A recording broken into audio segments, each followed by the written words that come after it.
شروع کرتا ہوں اللہ کے نام سے جو بڑا مہربان اور نہایت رحم کرنے والا ہے۔ حضرت ابو ہریرہ رضی اللہ تعالیٰ عنہ سے روایت ہے کہ رسول اللہ صلی اللہ علیہ وآلہ وسلم نے فرمایا، جنت میں ایک ایسا درخت ہے کہ سوار اس کے سائے میں 100 سال چلے اور پھر بھی اس کو پار نہ کر سکے،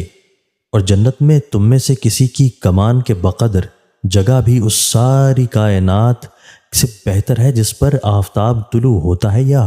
غروب ہوتا ہے۔ تشریح: حدیث کا مقصد دنیا اور اس کی راحتوں اور لذتوں کے مقابلے میں جنت اور اس کی نعمتوں کی بالاتری بیان فرما کے اس کا شوق دلوں میں پیدا کرنا ہے۔ اس سلسلہ میں پہلی بات یہ بیان فرمائی گئی ہے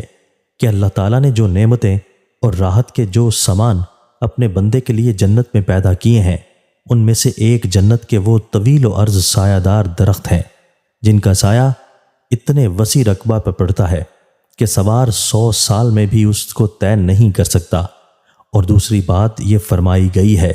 کہ جنت میں ایک کمان کی جگہ دنیا و مافیہ سے بہتر ہے۔ ابھی اوپر عرب کے اس دستور کا ذکر کیا جا چکا ہے کہ کوئی سوار جب کہیں اترنا چاہتا تھا کہ جب کوئی پیدل آدمی کسی جگہ منزل کرنا چاہتا تھا تو وہ اپنی کمان وہاں ڈال دیتا تھا اور اس طرح وہ جگہ اس کے لیے مخصوص ہو جاتی تھی۔ بس اس حدیث میں کمان کی جگہ سے مراد گویا ایک آدمی کی منزل ہے،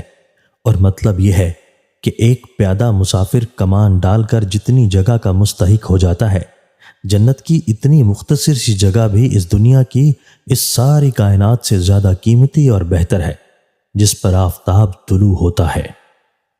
حضرت عثمان رضی اللہ تعالیٰ عنہ سے روایت ہے کہ رسول اللہ صلی اللہ علیہ وآلہ وسلم نے فرمایا، قیامت میں 3 طرح کے لوگ خصوصیت سے شفاعت کریں گے: انبیاء، پھر دین کا علم رکھنے والے، اور پھر شہداء۔ تشریح: حدیث کا مطلب یہ نہیں ہے